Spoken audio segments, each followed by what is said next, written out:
नमस्कार दोस्तों।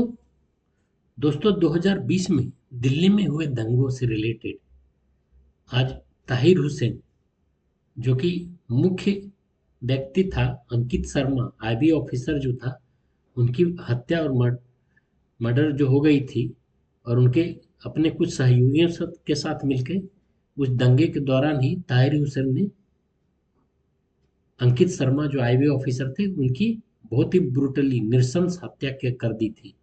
चाकुओं से गोद गोद के वो अपने घर उसे किडनैप करके एक तरह से ले गए और बुरी तरह से गोद गोद के हत्या की कर दी गई थी। उससे संबंधित आज सजा सुनाई गई और उन्हें आजीवन कारावास, ताहिर हुसैन को आजीवन कारावास की सजा सुनाई गई है। उसके साथ उसके 4 साथियों को भी उम्र कैद की सजा सुनाई गई है। उसी से रिलेटेड हम लोग दोस्तों डिस्कस करने जा रहे हैं।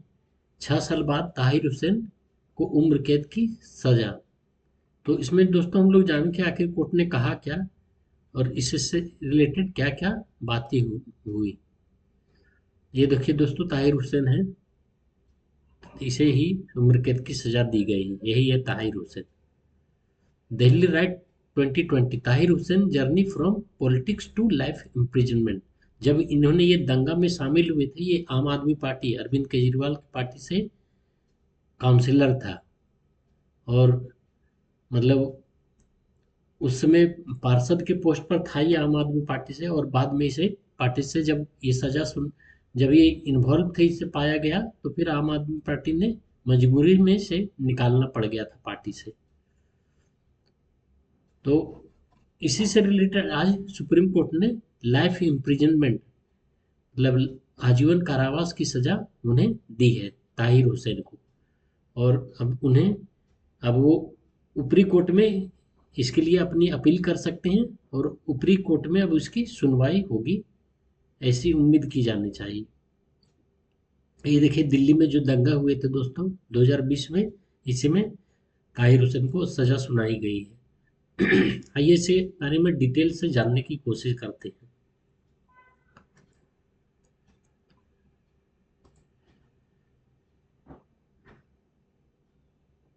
सबसे चर्चित मामलों में से एक,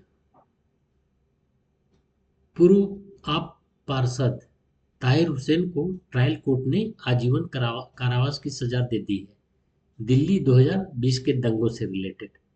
यह फैसला एक व्यक्ति की सजा भर नहीं है, बल्कि पिछले 6 वर्षों से चल रही न्यायिक प्रक्रिया का एक महत्वपूर्ण पड़ाव है। लेकिन इस फैसले का कानूनी अर्थ क्या है, इसे हम लोग जानने की कोशिश करेंगे दोस्तों। इस पूरे दिल्ली दंगों की तस्वीर साफ हो जाती है, यह केवल एक विशेष मामले तक सीमित है। आज हम इसी पर तथ्य और कानून के आधार पर चर्चा करेंगे। फरवरी 2020 में उत्तर पूर्वी दिल्ली में सांप्रदायिक हिंसा हुई। इन दंगों में 50 से अधिक लोगों की मृत्यु हुई। मतलब ऑफिशियली 50 से ज़्यादा मरे थे, वैसे अनऑफिशियली कितना मारा गया ये तो अभी अभी भी क्लियर कट नहीं है। सैकड़ों लोग घायल हुए और बड़ी संख्या में घरों, दुकानों और सार्वजनिक संपत्ति को नुकसान पहुंचाया गया। इस घटना के बाद दिल्ली पुलिस ने अलग अलग घटनाओं के आधार पर अनेक एफआईआर दर्ज की। हर एफआईआर को अपनी अलग जांच हुई, अलग गवाह थे, अलग साक्ष्य थे और अलग न्यायिक प्रक्रिया थी। इसलिए यह समझना आवश्यक है कि दिल्ली दंगों से जुड़े सभी मामलों का फैसला एक साथ नहीं हुआ है। एक्चुअली ताहिर हुसैन का मामला है क्या दोस्तों? ताहिर हुसैन से रिलेटेड मामला है ये।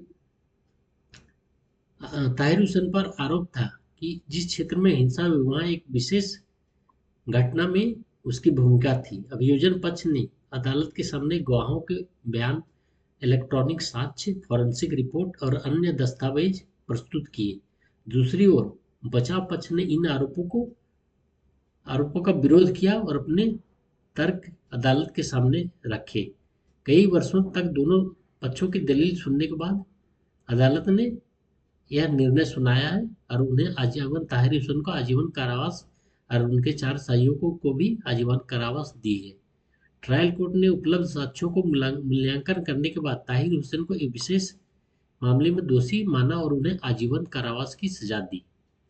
यह समझना महत्वपूर्ण है कि अदालत निर्णय उसी मामले के साक्ष्यों और तथ्यों का आधार पर होते हैं और उसकी कार्रवाई उसके सामने हुई।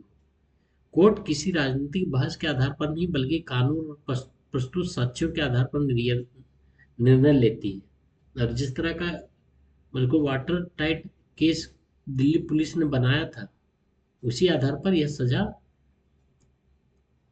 ताहिर हुसैन को मिली है और उम्मीद करते हैं कि हाईकोर्ट और सुप्रीम कोर्ट में भी यह सजा को बरकरार रखा जाएगा या इसे और कड़ा किया जाएगा। कानूनी दृष्टि से इस फैसले का अर्थ है भारत की न्याय व्यवस्था ट्रायल कोर्ट का फैसला अंतिम चरण नहीं होता। ऑब्वियसली अंतिम चरण नहीं, क्योंकि ये सिटी कोर्ट के द्वारा दिया गया निर्णय है और इसके बाद वो हाई कोर्ट सुप्रीम कोर्ट तो में अभी जा सकते हैं, वहाँ अपील कर सकते हैं। यदि कोई व्यक्ति दोष सिद्ध होता है तो उसे उच्च न्यायालय में अपील करने का अधिकार प्राप्त है। इसका अर्थ यह है कि ट्रायल कोर्ट का निर्णय फिलहाल प्रभावी है, लेकिन कानून अपील की प्रक्रिया का अवसर देता है। यह प्रक्रिया भारतीय न्याय व्यवस्था की एक महत्वपूर्ण विशेषता है और उसी के आधार पर उन्हें ये अधिकार दिया गया है। दोस्तों, हम लोग जानने की कोशिश करेंगे कि इस फैसले के बाद राजनीतिक और सामाजिक स्तर पर अलग अलग प्रक्रियाएं सामने आई हैं। कुछ लोग इसे न्यायिक जवाबदेही का महत्वपूर्ण उदाहरण मानते हैं।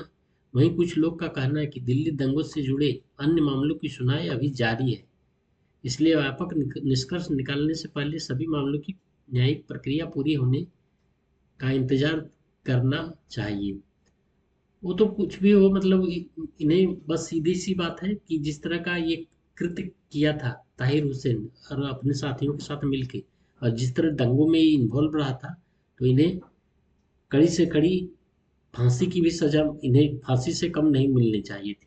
अगर आजीवन कारावास मिली है तो वो कम ही है इसके लिए। लोकतांत्रिक व्यवस्था में दोनों प्रकार की राय व्यक्त की जाती है, लेकिन अंतिम निर्णय अदालतों का होता है और उसी आधार पर सिटी कोर्ट ने इसका निर्णय दिया है। ताहिर हुसैन को सुनाई गई आजीवन कारावास की सजा निश्चित रूप से 2020 दिल्ली दंगों से जुड़े मामलों में एक महत्वपूर्ण न्यायिक फैसला है, लेकिन यह भी उतना ही महत्वपूर्ण है कि इस फैसलों को उसी के संदर्भ में समझा जाए जिसे अदालत ने निर्णय दिया है। कानून का मूल सिद्धांत यही कि हर मामले का निर्णय उसके साक्ष्यों और तथ्यों का आधार पर किया जाता हो, तो अब स्वाभाविक है किसी का भी फैक्ट्स क्या है और उसके एविडेंस क्या क्या है, इसके आधार पर ये सभी निर्णय सुनाए जाते हैं और उसी आधार पर ये निर्णय सुनाया गया है और ताहिर हुसैन को आजीवन कारावास की सजा दी गई है। और उम्मीद करते हैं कि हाईकोर्ट और सुप्रीम कोर्ट में भी इस केस को इसी तरह उन्हें इस सजा को बरकरार रखाया जाएगा या और भी इससे कड़ा पनिशमेंट दिया जाना चाहिए, ताकि भविष्य में इस तरह की घटनाएं, एक निर्दोष आदमी को इस तरह नृशंस हत्या कर देना, बीच सड़क से उठा के ले जाना, और ये बहुत ही मतलब किसी भी तरह से जस्टिफाई नहीं किया जा सकता। अब देखना है उच्च न्यायालय में और सर्वोच्च न्यायालय में जब अपील की जाएगी तो वहां पर क्या इस पर फाइनली होता है। इस प्रक्रिया से न्याय व्यवस्था की निष्पक्षता और विश्वसनीयता बनी रहती है। भारत में आप देख सकते हैं कसाब जैसे आतंकवादी जो पाकिस्तान से आया था, मुंबई में अटैक किया था, उसे भी पूरी तरह से कोर्ट में हियरिंग हुआ, 5-6 सालों तक हियरिंग हुई, उसके बाद जाके उसे सजा सुनाई गई और फिर फांसी दी गई। तो ये भारत बनाना रिपब्लिक नहीं है कि किसी को डिक्टेटरशिप नहीं है, नॉर्थ कोरिया या पाकिस्तान नहीं है जिसको अपनी मर्जी के मुताबिक जेल में घुसा दिया और बंद कर दिया। यहाँ पर कोर्ट का निर्णय जो होता है, कोर्ट यहाँ निष्पक्ष रूप से काम करता है और कोर्ट का निर्णय के आधार पर ही कोई डिसीजन लिया जाता है। तो दोस्तों, यदि आपको तथ्यात्मक और कानूनी विश्लेषण उपयोगी लगा हो तो वीडियो को लाइक करें, सब्सक्राइब करें और अपनी राय भी व्यक्त करें। कमेंट में जाके अपनी राय रखें और इसी तरह का और वीडियो देखने के लिए प्लीज़ आप मेरे चैनल के सपोर्ट में कंट्रीब्यूट करें। मेरा QR कोड दिया हुआ है और यूपीआई आईडी भी दिया हुआ है। अगर आप सपोर्ट करेंगे दोस्तों तो मेरे लिए काफ़ी हेल्पफुल होगा। Thank you so much. बहुत बहुत धन्यवाद आपका वीडियो देखने के लिए।